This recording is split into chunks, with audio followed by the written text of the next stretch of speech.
बिस्मिल्लाहिर्रहमानिर्रहीम अस्सलाम वालेकुम। खेड़ा दे नाल मैं मुफाज करीम। नाज़रीन, स्टार अरशद नदीम आज जैवलिन थ्रो के फाइनल विच अपना जलवा दिखाएंगे तो कल क्वालीफाइंग राउंड विच उन्होंने शानदार परफॉर्मेंस का मुजाहरा किया तो उन्होंने पहली थ्रो 78.63 दी की। असी जे दीगर एथलीट्स की गल करिए तो कोई भी 84 की थ्रो नहीं कर सकिया, जिंदे बाद जो टॉप के 12 एथलीट सन उन्होंने सिलेक्ट किया गया तो वो अगले फाइनल राउंड में पहुँच चुके हैं। तो अज वेखते हैं, असी उम्मीद करते हैं कि ओलंपिक्स जो उन्होंने गोल्ड मैडल हासिल किया 2024 में अज फिर वो पाकिस्तान का सर फखर तो बुलंद करांगे।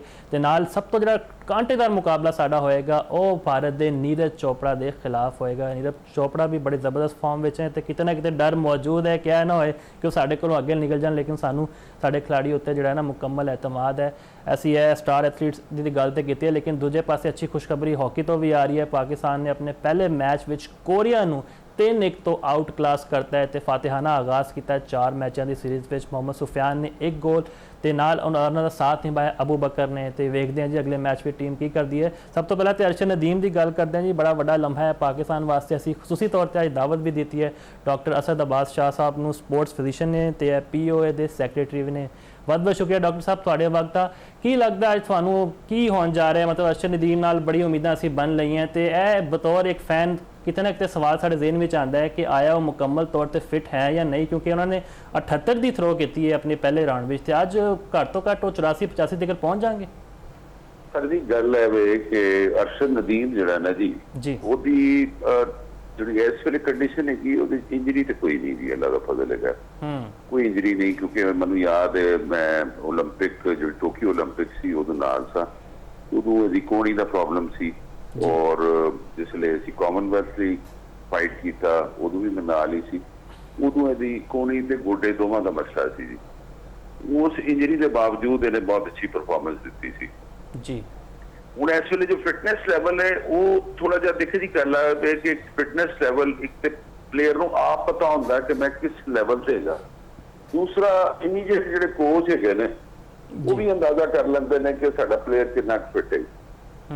प्लस यह भी है कि तुम देखा होना नीरज चोपड़ा की भी परफॉर्मेंस उस तरह नहीं है, थोड़ी जी थले आ गई है, भी थोड़ी थले गई है।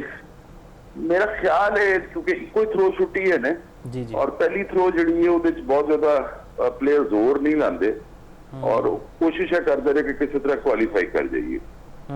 बाकी इस सीजन 78-79 तो उत्ते हाली तक कोई थ्रो नहीं आई, 80 तो उत्ते नहीं आई जी। वो थोड़ा जा बड़ी साइन है कि सीजन आनी चाहिए सी कोई ना कोई यदि। बाकी यह कि गॉड गिफ्टेड प्लेयर है, अल्लाह ने फिजीक भी अच्छी दी है, हाइट भी अच्छी है, कौम तो दुआवां दी असी तलबगार है कि अल्लाह करे इनू अल्लाह कामयाब करे। बिल्कुल डॉक्टर साहब जी सर जी सर प्लीज। बाकी रही गल सर फिटनेस की है, फिटनेस दे विच कई चीज़ां होंदियां ने क्योंकि मैनू काफी अर्सा हो गया स्पोर्ट्स के नाल काम करते हैं जी जी। असी फिटनेस जो कैंप होंदे ने या टोटल ओवरऑल कैंप है उन्होंने 3 हिस्सों में डिवाइड करने हैं। ਉਹਦੇ ਚ ਪਹਿਲਾ ਫੇਜ਼ ਹੁੰਦਾ ਹੈ ਜਿਹਦੇ ਚ ਅਸੀਂ ਆਪਟੀਮਲ ਲੋਡ ਪਾਉਂਦੇ ਹਾਂ।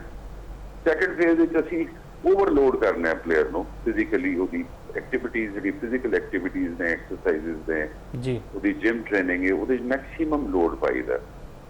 ਥਰਡ ਫੇਜ਼ ਵਿੱਚ ਉਹਨੂੰ ਆਫਲੋਡ ਕਰਨੇ ਆ ਅਸੀਂ, ਉਹਦੀ ਟ੍ਰੇਨਿੰਗ ਘਟਾ ਦਿੰਦੇ ਆ, ਉਹਦੀ ਇੰਟੈਂਸਿਟੀ ਘਟਾ ਦਿੰਦੇ ਆ। ਉਹਦੇ ਬਾਅਦ ਕੋਸ਼ਿਸ਼ ਕਰਨੇ ਆ ਕਿ ਜਿਹੜੀ ਫਿਜ਼ੀਕਲ ਪੀਕ ਹੈਗੀ ਹੈ, ਜਿਹੜੀ ਪੀਕ ਕਹਿੰਦੇ ਹੋ ਤੁਸੀਂ ਐਥਲੈਟਿਕ ਪੀਕ, ਉਹ ਆ ਜਾਏ ਪਲੇਅਰ ਵਿੱਚ। वो रेस्ट का थोड़ा फेज बढ़ा देता है, वो डाइट में थोड़ा जहा इंप्रूव कर लेता है जी। ओवरऑल क्योंकि मैं बहुत क्लोजली इन्हों देखता रहा दी डोपिंग के भी होने भी जो मामला सी भी मैं देखता रहा कि माशाल्लाह क्लियर कोई ऐसी कोई दवा नहीं लैंदा जी ममनूआ हो, कोई ताकत वाली चीज हो, कोई ऐसी चीज नहीं इस्तेमाल करता। एथिकली ही इज वंडरफुल, लेकिन है कि ओवरऑल तुहानू पता है कि पाकिस्तान मैडल से आए कोई नहीं, ओलंपिक का एक कोई मैडल है कोल है सी। So everybody was inclined toward him. उस वजह नाल जिहड़ी अदर दैन स्पोर्टिंग एक्टिविटीज है वो डिस्ट्रैक्शन से आंदियां रही है जी। कदे कोई कंपनी कदे कोई इदारा बुला लेंदा सी और कई जगह से मसरूफ रहा। ਉਹ ਡਿਸਟਰੈਕਸ਼ਨ ਕਈ ਦਫਾ ਤੁਹਾਡੇ ਲਈ ਨੈਗੇਟਿਵ ਰੋਲ ਪਲੇ ਕਰਦਾ। ਡਾਕਟਰ ਸਾਹਿਬ ਇਹਨਾਂ ਦੀ ਕੋਈ ਖਾਸ ਡਾਈਟ ਪਲਾਨ ਹੁੰਦਾ ਕਿਉਂਕਿ ਜਿਹੜੇ ਇਨਸਪਾਇਰ ਹੁੰਦੇ ਨੇ ਅਰਸ਼ਨ ਨਦੀਮ ਤੋਂ ਇਸ ਫੀਲਡ ਵਿੱਚ ਆਉਣਾ ਚਾਹੁੰਦੇ ਆ ਉਹ ਇਸ ਬਾਰੇ ਜਾਣਨਾ ਚਾਹੁੰਦੇ ਨੇ ਕਿ ਕੀ ਇਹਨਾਂ ਦੀ ਡਾਈਟ ਹੁੰਦੀ ਹੈ, ਮਤਲਬ ਜਿਹੜੇ ਰਵਾਇਤੀ ਪਾਕਿਸਤਾਨੀ ਖਾਬੇ ਹੈ ਜ਼ਾਹਿਰ ਗੱਲ ਹੈ ਉਹਨਾਂ ਕੋਲੋਂ ਤਾਂ ਦੂਰ ਰਹਿੰਦੇ ਹੋਣੇ। ਜੀ ਡੈਫੀਨੇਟਲੀ ਉਹਦੇ ਵਿੱਚ ਤੇ ਅਸੀਂ ਤੇ ਐਡਵਾਈਸ ਕਰਦੇ ਹਾਂ ਕਿ ਇਹਨਾਂ ਦੀ ਡਾਈਟ ਜਿਹੜੀ ਹੈ ਉਹਦੇ 60% ਕਾਰਬੋਹਾਈਡਰੇਟਸ ਹੁੰਦੇ ਨੇ ਜੀ, ਯਾਨੀ ਨਿਸ਼ਾਸਤਾਦਾਰ ਖੁਰਾਕ ਹੈ, ਰੋਟੀ ਚਾਵਲ ਹੈ, ਪਾਸਤਾ ਵਗੈਰਾ। ਬਾਕੀ ਕੋ 20-25% ਅਸੀਂ ਇਹਨਾਂ ਨੂੰ ਫੈਟਸ ਦਿੰਦੇ ਹਾਂ, ਕੁਝ 10-12-15% ਇਹਨਾਂ ਨੂੰ ਪ੍ਰੋਟੀਨ ਦਿੰਦੇ ਹਾਂ, ਉਹਦੇ ਬਾਅਦ ਕੋ ਮਿਨਰਲਸ ਤੇ ਵਿਟਾਮਿਨਸ ਹੁੰਦੇ ਨੇ as per requirement of the player. So ਇਹਨਾਂ ਦੀ ਡਾਈਟ ਮੁਖਤਲਿਫ ਹੁੰਦੀ ਹੈ ਐਥਲੀਟਸ ਦੀ ਟੋਟਲੀ ਆਮ ਬੰਦੇ ਨਾਲੋਂ। ਫਿਰ ਇਹਦੇ ਸਪਾਈਸਿਸ ਅਸੀਂ ਐਡ ਨਹੀਂ ਹੋਣ ਦਿੰਦੇ, ਮਿਰਚ ਮਸਾਲੇ ਨਾ ਹੋਣ ਤਾਂ ਕਿ ਉਹਨਾਂ ਦਾ ਡਾਈਜੈਸ਼ਨ ਦਾ ਸਿਸਟਮ ਡਿਸਟਰਬ ਨਾ ਹੋਵੇ, ਬਹੁਤ ਜ਼ਿਆਦਾ ਫੈਟੀ ਫੂਡ ਨਾ ਹੋਵੇ। So it depends nature of sports ਦੇ ਉੱਤੇ ਕਿ ਕਿਹੜੀ ਤੁਸੀਂ ਸਪੋਰਟਸ ਖਿਡਾ ਰਹੇ ਹੋ। ਹੁਣ ਐਥਲੈਟਿਕਸ ਦੇ ਵਿੱਚ ਅਗਰ ਕੋਈ ਸਪ੍ਰਿੰਟਰ ਹੈਗਾ ਤੇ ਅਸੀਂ ਉਹਦੇ 'ਚ ਕੋਸ਼ਿਸ਼ ਕਰਨਾ ਹੈ ਕਿ ਉਹਦੀ ਜਿਹੜੀ ਫੈਟ ਬੋਡੀ ਫੈਟ ਲੈਵਲ ਹੈ ਉਹ 10 ਤੋਂ 12 ਦੇ ਦਰਮਿਆਨ, ਇਸ ਤੋਂ ਜ਼ਿਆਦਾ ਨਾ ਜਾਏ, ਬਲਕਿ ਇਸ ਤੋਂ ਵੀ ਸਮਟਾਈਮ ਅਸੀਂ ਘੱਟ ਰੱਖਦੇ ਹਾਂ। ਜਿਹੜੇ ਸਪ੍ਰਿੰਟਰਸ ਨੇ ਉਹਨਾਂ ਦੀ 7-8% ਦੀ ਐਕਸੈਪਟੇਬਲ ਹੁੰਦੀ। ਸੋ ਇਹ ਸਾਰੀ ਚੀਜ਼ਾਂ ਮੈਟਰ ਕਰਦੀਆਂ ਨੇ। ਫਿਰ ਅਸੀਂ ਮੋਨੀਟਰ ਕਰਨੇ ਆ ਉਹਨਾਂ ਦੀ ਸਾਰੀ ਜਿਹੜੀ ਫਿਜ਼ੀਕਲ ਕੰਡੀਸ਼ਨਿੰਗ ਹੈਗੀ ਉਹਨੂੰ ਦੇਖੀਏ ਤੇ ਉਹਦੇ ਮੁਖਤਲਿਫ ਟੈਸਟ ਹੁੰਦੇ ਨੇ। अच्छा डॉक्टर साहब मियां असगर सलीमी बोल रहा मैं तुहाडे कोल पुछना चाह रहा हाँ कि असी तो देखा है कि अरशद नदीम की जी ट्रेनिंग हुई है पंजाब स्टेडियम के हुई है और इत्थे जी करीब अपना मस्जिद हैगी है, इत्थे जुमा भी पढ़ते रहे हैं, दुआवां भी मंगते रहे हैं। मेरी तुहाडे नाल एक दफा गलबात हुई सी अपना रीसेंटली तो तुसीं कहा सी कि अरशद नदीम च अहलीयत सलाहियत हैगी है कि 100 मीटर तक भी जी ना थ्रो सुट सकता है, लेकिन वो थ्रो जी ना उत्ते जाने के बजाय थले आ गई 78 तक रह गई है। तुसीं की समझते जे कि अरशद नदीम च इन्नी इस वक्त अहलीयत हैगी है कि अपना जड़ा गोल्ड मैडल का दफा कर सके या कम अज कम विक्ट्री स्टैंड पर आ जाए? सर जी गल है वे तुसी मियां असगर साहब नूं ते सारी दुनिया जानती है। सर तुसी माशाअल्लाह सारी जिंदगी हो गई स्पोर्ट्स नूं देखदे आ, तुहाडा जिहड़ा विजन है उस तो कोई भी इनकारी नहीं है। तुहाडी अपनी ऑब्जर्वेशन भी माशाअल्लाह बहुत बारीक होती है और बड़ी प्रिसाइज होती। सर जी ਇਹਦੇ ਦੋ ਰਾਏ ਕੋਈ ਨਹੀਂ ਕਿ 100 ਤੋਂ ਵੀ ਉੱਤੇ ਛੁੱਟ ਸਕਦਾ। ਉਹਦੇ ਸ਼ਰਤ ਸਿਰਫ ਇਹ ਹੁੰਦੀ ਹੈ ਕਿ ਇਹਨੂੰ ਸਿੰਗਲ ਹੈਂਡਡਲੀ ਅਗਰ ਤੁਸੀਂ ਲੈ ਕੇ ਚੱਲੋ ਨਾ ਜੀ ਤੇ ਫਿਰ ਪਲੇਅਰ ਜਿਹੜਾ ਉਹ ਤੁਹਾਡੇ ਮਿਆਰ ਦੇ ਮੁਤਾਬਿਕ ਵੀ ਕੰਮ ਕਰ ਲੈਂਦਾ ਜੀ। ਸਾਡੇ ਇੱਥੇ ਪ੍ਰੋਬਲਮ ਇਹ ਹੈ ਕਿ ਜਿੱਤ ਦੇ ਕਈ ਪਿਓ ਬਣ ਜਾਂਦੇ ਨੇ ਜੀ, ਹਾਰ ਦਾ ਕੋਈ ਨਹੀਂ ਹੁੰਦਾ। ਬਿਲਕੁਲ ਤੇ ਉਹਦੇ ਵਿੱਚ ਇਹ ਹੁੰਦਾ ਕਿ ਕਈ ਦਫਾ ਕੋਈ ਗਲਤ ਮਸ਼ਵਰੇ ਵੀ ਦੇ ਜਾਂਦੇ ਨੇ, ਕੁਝ ਇਤਰਾਜ਼ਾਤ ਵੀ ਕਰਦੇ ਨੇ। ਔਰ ਇਹ ਮੈਂ ਦੇਖਿਆ ਕਿ ਕੰਟੀਨਿਊਸਲੀ ਟ੍ਰੇਨਿੰਗ ਕਰਦਾ ਰਿਹਾ ਥਰੂ ਦਾ ਫੇਜ਼ ਇਹ ਵਿੱਚ ਵੀ ਜਿਹੜਾ ਵੀ ਟਾਈਮ ਇਹਨੂੰ ਮਿਲਿਆ ਮੈਕਸਿਮਮ ਟਾਈਮ ਇਹਨੇ ਆਪਣੀ ਟ੍ਰੇਨਿੰਗ ਕੀਤੀ ਹੈ। ਇਹਦੇ 'ਚ ਨਾ ਥੋੜਾ ਜਿਹਾ ਬੈਲੈਂਸ ਦੀ ਜ਼ਰੂਰਤ ਹੁੰਦੀ ਨੇ। ਜਿਸ ਤਰ੍ਹਾਂ ਪਹਿਲੇ ਮੈਂ ਅਰਜ਼ ਕੀਤਾ ਕਿ ਉਹਦੇ 'ਚ ਨਾ ਪਲੇਅਰ ਨੂੰ ਥੋੜਾ ਜਿਹਾ ਰੈਸਟ ਵੀ ਦੇਈਦਾ ਲਾਸਟ ਫੇਜ਼ ਵਿੱਚ, ਤੋ ਉਹ ਰੈਸਟ ਜ਼ਰੂਰੀ ਹੁੰਦਾ ਵੀ ਹੈ ਔਰ ਦੇਣਾ ਵੀ ਚਾਹੀਦਾ ਜੀ। ਉਹ ਮੈਂ ਤੇ ਐਡਵਾਈਸ ਕਰਕੇ ਆਇਆ ਸੀ ਇਹਨਾਂ ਦੇ ਕੋਚ ਸਾਹਿਬ ਨੂੰ ਵੀ, ਸਲਮਾਨ ਸਾਹਿਬ ਨੂੰ ਵੀ, ਕਿ ਆਖਰੀ ਫੇਜ਼ ਦੇ ਵਿੱਚ ਤੁਸੀਂ ਇਹਨੂੰ ਆਫਲੋਡ ਕਰਨਾ। ਮੈਂ ਚੁੱਕਿ ਆਪ ਖੁਦ ਮਸਰੂਫ ਹੋ ਗਿਆ, ਮੈਂ ਏਸ਼ੀਅਨ ਹਾਕੀ ਕੋਈ ਇਵੈਂਟ ਸ਼ਨ ਉੱਤੇ ਚਲਾ ਗਿਆ, ਮੈਂ ਉਹਦੇ ਬਾਅਦ ਮੋਨੀਟਰ ਨਹੀਂ ਕਰ ਸਕਿਆ ਜੀ। ਲੇਕਿਨ ਇਹ ਕਿ ਓਵਰਆਲ ਜਿਹੜੀ ਟ੍ਰੇਨਿੰਗ ਹੈ ਉਹਦੇ 'ਚ ਕੋਈ ਕਮੀ ਨਹੀਂ ਹੈ, ਉਹ ਤੇ ਚੱਲਦੀ ਪਈ ਹੈ। ਸਰ ਜੀ ਬਰਨ ਆਊਟ ਵੀ ਹੋ ਜਾਂਦਾ ਪੇਸ਼ੈਂਟ ਪਲੇਅਰ ਕਿ ਟਰਮ ਹੈਗੀ ਸਾਡੀ ਟਰਮੀਨੋਲੋਜੀ ਕਿ ਬਰਨ ਆਊਟ ਹੋ ਜਾਣਾ। ਉਹਦੇ 'ਚ ਹੁੰਦਾ ਕਿ ਫਿਜ਼ੀਕਲੀ ਔਰ ਸਾਈਕੋਲੋਜੀਕਲੀ ਉਹ ਬੰਦਾ ਨਾ ਇੱਕਦਮ ਉਹਨਾਂ ਇਨਹਮਾਸ ਦੇ ਨਾਲ ਜਾਂ ਉਹਨੇ ਜੁਸਤਜੂ ਦੇ ਨਾਲ ਜਾਂ ਉਨੀ ਗਹਿਰਾਈ ਦੇ ਨਾਲ ਉਸ ਤਰ੍ਹਾਂ ਟ੍ਰੇਨਿੰਗ ਨਹੀਂ ਕਰ ਸਕਦਾ। ਸੋ ਉਹਨੂੰ ਗੈਪ ਦੇਈਦਾ ਵਿੱਚ ਗੈਪ ਦੇਈਦਾ ਅਸੀਂ। ਫਿਰ ਸਮ ਟਾਈਮ ਇਹ ਹੁੰਦਾ ਕਿ ਅਸੀਂ ਜਿਹੜੀ ਖਾਸ ਤੌਰ ਤੇ ਐਂਡਿਓਰੈਂਸ ਵਾਲੀਆਂ ਗੇਮਾਂ ਹੈਗੀਆਂ ਨੇ ਉਹਦੇ ਵਿੱਚ ਇਹਨਾਂ ਨੂੰ ਪਹਾੜੀ ਇਲਾਕੇ ਵਿੱਚ ਲੈ ਜਾਂਦੇ ਹਾਂ ਜਿੱਥੇ ਆਕਸੀਜਨ ਦੀ ਜਿਹੜਾ ਕਮੀ ਹੁੰਦੀ ਤੇ ਉੱਥੇ ਹੀਮੋਗਲੋਬਿਨ ਪ੍ਰੋਡਕਸ਼ਨ ਅੱਲਾ ਵੱਲੋਂ ਹੀ ਵੱਧ ਜਾਂਦੀ, ਉਹਦੇ ਨਾਲ ਸਟੈਮਿਨਾ ਵੀ ਵੱਧ ਜਾਂਦਾ। ਸੋ ਇਹਦੀ ਟ੍ਰੇਨਿੰਗ ਤੇ ਠੀਕ ਹੋਈ ਹੈ so far as my knowledge is concern. ਲੇਕਿਨ ਇਹ ਕਿ ਓਵਰਆਲ ਥੋੜਾ ਜਿਹਾ ਮੈਨੂੰ ਲੱਗਦਾ ਕਿ ਥੋੜੀ ਜਿਹੀ ਗੁੰਜਾਇਸ਼ ਹੋਰ ਹੈ, ਹੋਰ ਬਿਹਤਰੀ ਹੋ ਸਕਦੀ ਸੀ ਅਗਰ ਥੋੜਾ ਜਿਹਾ ਹੋਰ ਇਹਨੂੰ ਵਿੱਚ ਗੈਪ ਦੇ ਵਿੱਚ ਥੋੜਾ ਬਿਲਕੁਲ ਡਾਕਟਰ ਸਾਹਿਬ ਤੁਸੀਂ ਸਹੀ ਗੱਲਾਂ ਆਖੀਆਂ ਤੇ ਅਸੀਂ ਵੀ ਉਮੀਦ ਕਰਦੇ ਹਾਂ ਕਿ ਅੱਜ ਇੱਕ ਵਾਰੀ ਫਿਰ ਅਰਸ਼ਦ ਨਦੀਮ ਸਾਡਾ ਜਿਹੜਾ ਹੈ ਨਾ ਸਰ ਫਖਰ ਤੋਂ ਬੁਲੰਦ ਕਰਨ। ਬਹੁਤ ਸਾਰੀਆਂ ਦੁਆਵਾਂ ਉਹਨਾਂ ਵਾਸਤੇ ਤੇ ਅਸੀਂ ਤੁਹਾਡੇ ਵੀ ਬੜੇ ਮਸ਼ਕੂਰ ਹਾਂ, ਤੁਸੀਂ ਆਪਣਾ ਕੀਮਤੀ ਵਕਤ ਇੱਕ ਵਾਰੀ ਸਾਨੂੰ ਫਿਰ ਦਿੱਤਾ ਹੈ। ਬਹੁਤ ਬਹੁਤ ਸ਼ੁਕਰੀਆ ਜੀ ਤੁਹਾਡੇ ਵਕਤ ਦਾ। ਇੱਥੇ ਫਿਲਹਾਲ ਇੱਕ ਬ੍ਰੇਕ ਲੈਂਦੇ ਹਾਂ। ਬੜੀ ਮਿਹਰਬਾਨੀ ਤੁਹਾਡਾ ਵੀ ਤੇ ਮੀਆਂ ਸਲੀਮੀ ਸਾਹਿਬ ਦਾ ਵੀ, ਥੈਂਕ ਯੂ ਸਰ। ਮੀਆਂ ਅਸਗਰ ਸਾਹਿਬ ਦਾ ਬਹੁਤ ਸ਼ੁਕਰੀਆ। ਐਕਸਪ੍ਰੈਸ ਦਾ ਖਾਸ ਤੌਰ ਤੇ ਸ਼ੁਕਰੀਆ। Thank you sir, thank you.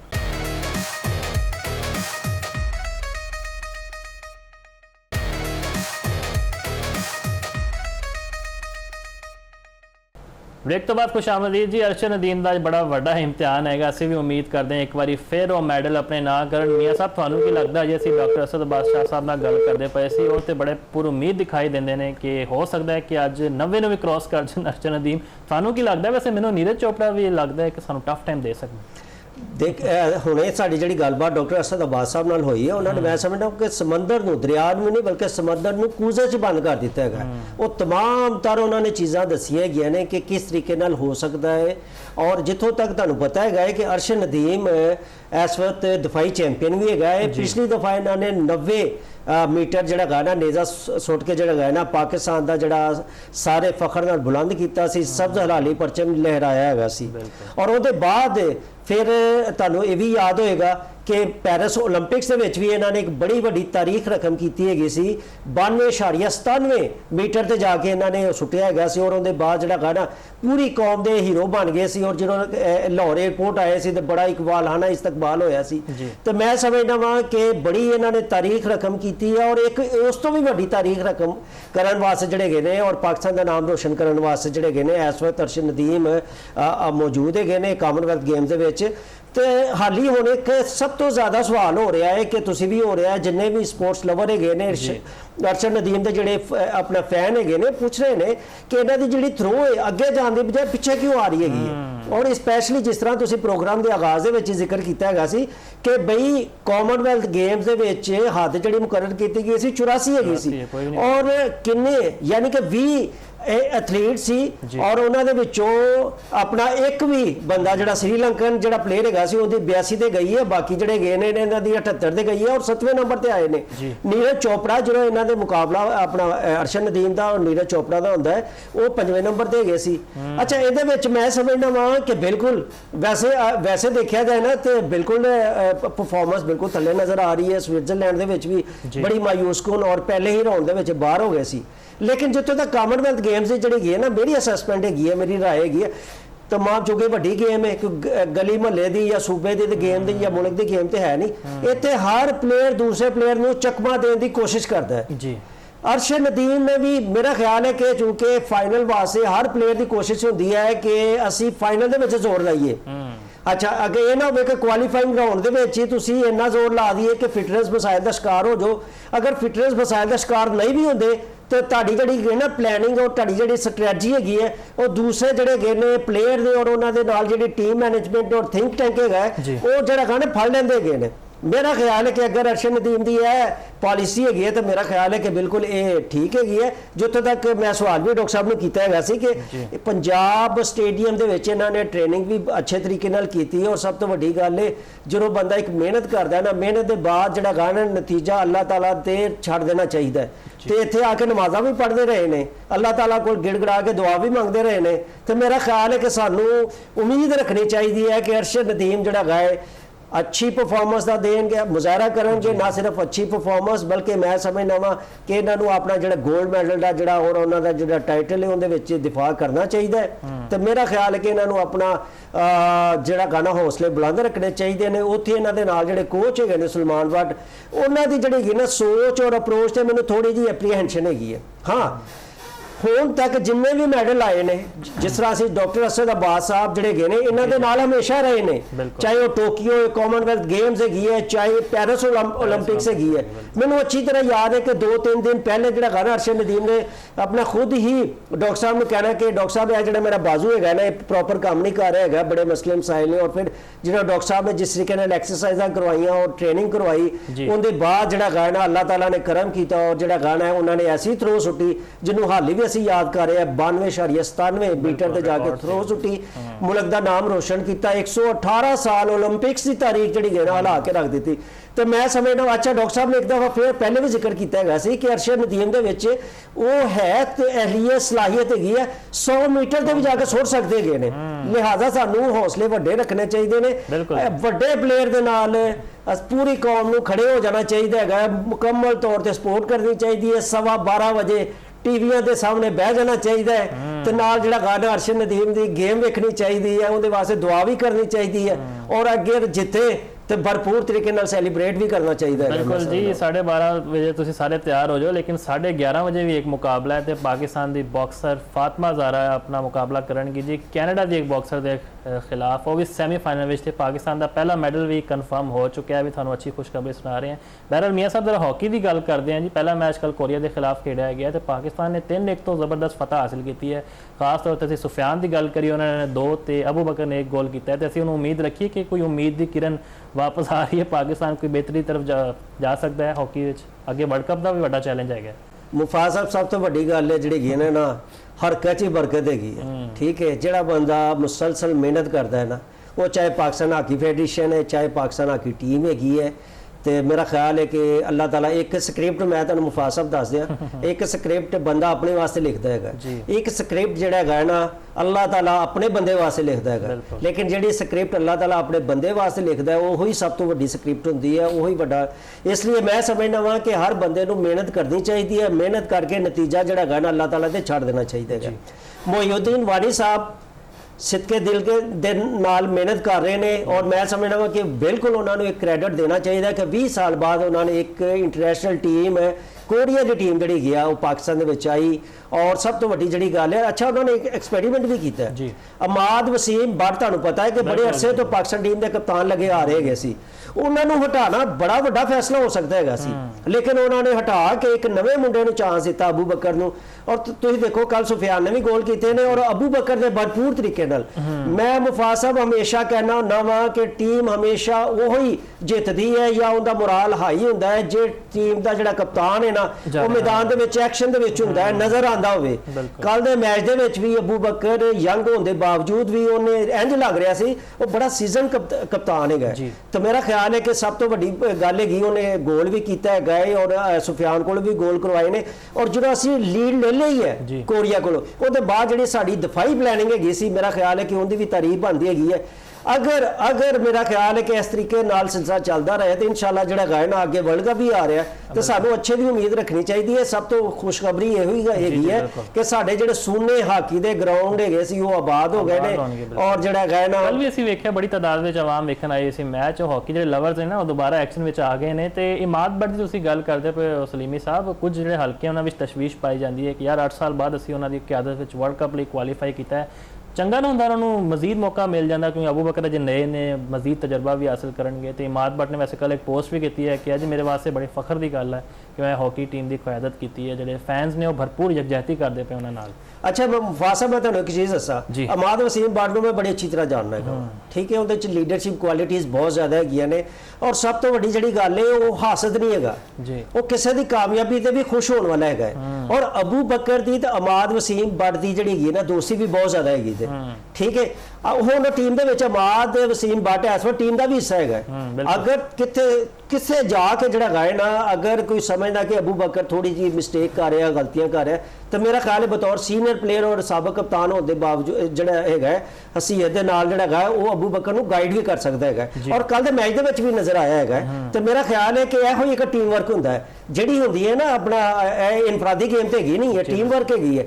ਹਮੇਸ਼ਾ ਟੀਮਾਂ ਉਹੀ ਜਿੱਤਦੀਆਂ ਹੈਗੀਆਂ ਨੇ ਜਿਹਦੇ ਵਿੱਚ ਪਲੇਅਰਾਂ ਦੇ ਵਿੱਚ ਆਪਸ ਦੇ ਵਿੱਚ ਕੋਆਰਡੀਨੇਸ਼ਨ ਹੁੰਦੀ ਹੈ। ਜਿਹੜੀਆਂ ਟੀਮਾਂ ਪਾਟ ਜਾਂਦੀਆਂ ਨੇ, ਜਿਸ ਤਰੀਕੇ ਨਾਲ ਸਾਡੀ ਪਾਕਿਸਤਾਨ ਕ੍ਰਿਕਟ ਟੀਮ ਹੈਗੀ ਹੈ, ਉਹ ਕੋਈ ਕਪਤਾਨੀ ਦੇ ਚੱਕਰ 'ਚ ਪੈ ਜਾਂਦਾ ਹੈ, ਕੋਈ ਕਹਿੰਦਾ ਹੈ ਕਿ ਨਹੀਂ ਪਿੱਚ ਬੜੀ ਮੁਸ਼ਕਲ ਹੈਗੀ ਹੈ, ਗੇਂਦ ਨਾ ਕਿਤੇ ਲੱਗ ਜਾਏ। ਤਾਂ ਮੇਰਾ ਖਿਆਲ ਹੈ ਫਿਰ ਉਹ ਸਾਰੀ ਟੀਮ ਜਿਹੜੀ ਹੈਗੀ ਹੈ ਨਾ, ਸਿਰਫ ਬਾਬਰ ਆਜ਼ਮ ਨੂੰ ਕੱਢ ਦਿਓ, ਅਬਾਸ ਨੂੰ ਕੱਢ ਦਿਓ, ਪੂਰੀ ਟੀਮ ਨੇ ਮਿਲ ਕੇ 49 ਸਕੋਰ ਕੀਤਾ ਹੈ ਤੇ ਨਤੀਜੇ ਇੰਝ ਹੀ ਆਉਂਦੇ ਨੇ। ਲੇਕਿਨ ਹਾਕੀ ਦੇ ਵਿੱਚ ਅਬੂ ਬਕਰ ਨੇ, ਵਸੀਮ ਬੱਟ ਨੇ ਔਰ ਜਿਹੜੇ ਦੂਸਰੇ ਪਲੇਅਰਾਂ ਨੇ ਕੱਲ ਜਿਸ ਤਰੀਕੇ ਨਾਲ ਉਹਨਾਂ ਨੇ ਫਾਤਹਾਨਾ ਆਗਾਜ਼ ਕੀਤਾ ਹੈ, ਪਾਕਿਸਤਾਨ ਦੀ ਸਰਜ਼ਮੀਨ ਦੇ ਵਿੱਚ ਤਮਾਸ਼ਾਈਆਂ ਦੀ ਮੌਜੂਦਗੀ ਦੇ ਵਿੱਚ ਫਤਹ ਹਾਸਲ ਕੀਤੀ ਹੈ। ਮੇਰਾ ਖਿਆਲ ਹੈ ਪਾਕਿਸਤਾਨ ਹਾਕੀ ਫੈਡਰੇਸ਼ਨ ਮੁਬਾਰਕਬਾਦ ਦੀ ਮੁਸਤਹਿਕ ਹੈਗੀ ਹੈ। ਜਿਹੜੇ ਮੁੰਡੇ ਨੇ ਜਿਨ੍ਹਾਂ ਨੇ ਬਹੁਤ ਅੱਛਾ ਖੇਲ ਪੇਸ਼ ਕੀਤਾ ਹੈ ਉਹ ਵੀ ਮੁਬਾਰਕਬਾਦ ਦੇ ਮੁਸਤਹਿਕ ਹੈਗੇ ਨੇ। ਲੇਕਿਨ ਮੈਂ ਤੁਹਾਨੂੰ ਇਹ ਦੱਸ ਦਿਆਂ ਕਿ ਇਹ ਸਫ਼ਰ ਦਾ ਆਗਾਜ਼ ਹੈਗਾ, ਇਖਤਤਾਮ ਨਹੀਂ ਹੈਗਾ। ਹਾਲੇ ਸੀਰੀਜ਼ ਦੇ 3 ਮੈਚ ਹੋਰ ਵੀ ਹੈਗੇ ਨੇ ਉਹ ਮੁੰਡਿਓ ਇਸੇ ਹੀ ਤਰ੍ਹਾਂ ਜਿਹੜਾ ਗਾਣਾ ਡਟ ਜਾਓ, ਅਗਲਾ ਮੈਚ ਅੱਜ ਜਿਹੜਾ ਗਾ ਉਹਨੂੰ ਵੀ ਜਿੱਤੋ, ਤੀਸਰਾ ਵੀ ਜਿੱਤੋ, ਚਲੋ ਚੌਥਾ ਜਿਹੜਾ ਗਾਣਾ ਉਹਨਾਂ ਨੂੰ ਮਹਿਮਾਨ ਸਮਝ ਕੇ ਨਾ ਚੱਲ ਇੱਕ ਦੇ ਦੇਣਾ। ਮੇਰਾ ਖਿਆਲ ਉਹ ਵੀ ਨਾ ਦੋ ਮੀਆਂ ਸਾਹਿਬ, ਅਸੀਂ ਆਊਟ ਕਲਾਸ ਕਰਨਾ ਹੈ ਕੋਰੀਆ ਦੀ ਟੀਮ ਨੂੰ। ਵੈਸੇ ਕੋਰੀਆ ਦੀ ਟੀਮ ਦਾ ਪਾਕਿਸਤਾਨ ਆਣਾ 20 ਸਾਲ ਬਾਅਦ ਕੋਈ ਇੱਕ ਤਗੜੀ ਟੀਮ ਪਾਕਿਸਤਾਨ ਆ ਕੇ ਖੇਡਦੀ ਪਈ ਸੀਰੀਜ਼ ਲਈ। ਹੁਣ ਕਿਹਾ ਜਾ ਰਿਹਾ ਹੈ ਕਿ ਇਸ ਤੋਂ ਬਾਅਦ ਹੋ ਸਕਦਾ ਹੈ ਕਿ ਆਸਟ੍ਰੇਲੀਆ, ਜਾਪਾਨ ਜਾਂ ਕੋਈ ਹੋਰ ਵੀ ਟੀਮਾਂ ਆ ਸਕਦੀਆਂ, ਤੇ ਇਹ ਕਿੰਨਾ ਅੱਛਾ ਸਟੈਪ ਸਮਝਦੇ ਤੁਸੀਂ ਬਾਅਦ ਦੀ ਟੀਮਾਂ ਦਾ ਪਾਕਿਸਤਾਨ ਆ ਕੇ ਖੇਡਣਾ। ਮੁਫਾਜ਼ ਸਾਹਿਬ ਮੈਂ ਤੁਹਾਨੂੰ ਇੱਕ ਚੀਜ਼ ਦੱਸਾਂ, ਬਾਰਿਸ਼ ਜਦੋਂ ਹੁੰਦੀ ਹੈ ਨਾ, ਬਾਰਿਸ਼ ਪਹਿਲੇ ਥੋੜੀ ਜਿਹੀ ਹਵਾ ਚੱਲਦੀ ਹੈ, ਠੰਡੀ ਠੰਡੀ ਹਵਾ ਚੱਲਦੀ ਹੈ, ਫਿਰ ਉਹ ਟਿਪ ਟਿਪ ਟਿਪ ਕਤਰੇ ਜਿਹੜੇ ਗਏ ਨਾ ਬਾਰਿਸ਼ ਦੇ ਉਹ ਡਿੱਗਣਾ ਸ਼ੁਰੂ ਹੋ ਜਾਂਦੇ ਨੇ। ਠੀਕ ਹੈ, ਇਹ ਸਮਝ ਲਓ ਕਿ ਹਵਾ ਚੱਲੀ ਹੈ, ਇਸਲਾਮਾਬਾਦ ਠੰਡੇ ਹਵਾਵਾਂ ਫਜ਼ਾਵਾਂ ਦੇ ਵਿੱਚ ਉਹ ਹਵਾ ਚੱਲੀ ਹੈ। ਇਹ ਜਿਹੜਾ ਬਾਰਿਸ਼ ਦਾ ਪਹਿਲਾ ਕਤਰਾ ਹੈ ਨਾ, ਉਹ ਕੋਰੀਆ ਦੀ ਸੂਰਤ ਦੇ ਵਿੱਚ ਆਏਗਾ। ਹੁਣ ਵੱਡੀ ਬਾਰਿਸ਼ ਜਿਹੜੀ ਹੈ ਨਾ, ਵੱਡੀਆਂ ਟੀਮਾਂ ਦੀ ਸੂਰਤ ਦੇ ਵਿੱਚ ਆਏਗੀ। ਹੈ ਤੂਫਾਨੀ ਬਾਰਿਸ਼ ਜਿਹੜੀ ਹੈ ਨਾ, ਉਹ ਨਹੀਂ ਕਿ ਜਿਹੜਾ ਸਾਰੀ ਬਰਬਾਦੀ ਲਾ ਦਿੰਦੀ ਹੈ, ਨਹੀਂ। ਇਹ ਜਿਹੜੀ ਹੈਗੀ ਉਮੀਦ ਦੀ ਬਾਰਿਸ਼ ਆਏਗੀ, ਆਪਣਾ ਤੋਕਵਾਦ ਦੀ ਬਾਰਿਸ਼ ਆਏਗੀ ਔਰ ਖਿਲਾੜੀਆਂ ਦੀ ਹਿੰਮਤ ਵਧਾਉਣ ਦੀ ਬਾਰਿਸ਼ ਆਏਗੀ। ਤੇ ਮੇਰਾ ਖਿਆਲ ਹੈ ਕਿ ਹੁਣ ਮੇਰਾ ਟਰੈਕ ਤੇ ਪਾਕਿਸਤਾਨ ਹਾਕੀ ਫੈਡਰੇਸ਼ਨ ਔਰ ਪਾਕਿਸਤਾਨ ਟੀਮ ਜਿਹੜੀ ਹੈ ਨਾ ਆਣਾ ਸ਼ੁਰੂ ਹੋ ਗਈ ਹੈ। ਸਾਨੂੰ ਅੱਗੇ ਸਭ ਅੱਛਾ ਹੀ ਦੀ ਉਮੀਦ ਰੱਖਣੀ ਚਾਹੀਦੀ ਹੈ। ਗੈਰ ਮੁਲਕੀ ਕੋਚਿਸ ਵੀ ਆ ਗਏ ਹੈਗੇ ਨੇ, ਹਾਲਾਂਕਿ ਜਿਹੜੇ ਮੁੰਡਿਆਂ ਦਾ ਵੀ ਕਹਿਣਾ ਹੈਗਾ ਸੀ ਕਿ ਗੈਰ ਮੁਲਕੀ ਕੋਚ ਹੋਣੇ ਚਾਹੀਦੇ ਨੇ, ਉਹ ਵੀ ਆ ਗਏ ਨੇ। ਮੁੰਡੇ ਕਹਿੰਦੇ ਨੇ ਸਾਨੂੰ ਪੈਸੇ ਨਹੀਂ ਮਿਲਦੇ, ਪੈਸੇ ਵੀ ਮਿਲ ਰਹੇ ਹੈਗੇ ਨੇ। ਤੇ ਉਹਦੇ ਬਾਅਦ ਵਰਲਡ ਕੱਪ ਵੀ ਹੈਗਾ। ਤੇ ਮੇਰਾ ਖਿਆਲ ਹੈ ਕਿ ਜਿਹੜਾ ਗਾਣਾ ਅਸੀਂ ਮੁਸਲਮਾਨ ਹੈਗੇ ਆ, ਤੇ ਜਿਹੜੇ ਮੁਸਲਮਾਨ ਹੈਗਾ ਕਦੀ ਵੀ ਜਿਹੜਾ ਗਾਣਾ ਮਾਯੂਸ ਨਹੀਂ ਹੁੰਦਾ। ਤੇ ਮੇਰਾ ਖਿਆਲ ਹੈ ਕਿ ਸਾਨੂੰ ਮੁਕੰਮਲ ਪਾਕਿਸਤਾਨ ਹਾਕੀ ਟੀਮ ਨੂੰ ਸਪੋਰਟ ਕਰਨਾ ਚਾਹੀਦਾ। ਮਾਯੂਸੀ ਕੁਫਰ ਹੈ ਤੇ ਹਾਕੀ ਟੀਮ ਦੇ ਨਾਲ ਅਸੀਂ ਅੱਜ ਅਰਸ਼ਦ ਨਦੀਮ ਨੂੰ ਵੀ ਸਪੋਰਟ ਕਰਾਂਗੇ ਜੀ। 12 ਵੀ ਆਪਣੀ ਸਕਰੀਨਾਂ ਔਰ ਕਰ ਲੈਣਾ ਇਨਸ਼ਾਅੱਲਾ ਤਾਲਾ। ਮੈਨੂੰ ਇਹ ਲੱਗ ਰਿਹਾ ਹੈ ਕਿ ਅੱਜ ਫਿਰ ਅਸੀਂ ਇੱਕ ਵਾਰੀ ਮੈਡਲ ਆਪਣੇ ਨਾਂ ਕਰਾਂਗੇ ਤੇ ਪੂਰੀ ਕੌਮ 25 ਕਰੋੜ ਆਵਾਮ ਜਿਹੜੀ ਉਹਨਾਂ ਦੀ ਦੁਆ ਅਰਸ਼ਦ ਨਦੀਮ ਦੇ ਨਾਲ ਹੈ। ਬਹੁਤ ਬਹੁਤ ਸ਼ੁਕਰੀਆ ਮੀਆਂ ਸਾਹਿਬ ਤੁਹਾਡੇ ਵਕਤ ਦਾ ਵੀ। ਇਹ ਸਾਰੇ ਮੌਜ਼ੂਆਤ ਸਨ ਜਿਨ੍ਹਾਂ ਉੱਤੇ ਅਸੀਂ ਚਾਨਣ ਪਾਇਆ। ਮੈਨੂੰ ਦਿਓ ਇਜਾਜ਼ਤ। ਅੱਲਾਹ ਹਾਫਿਜ਼ ਨਾਸਿਰ।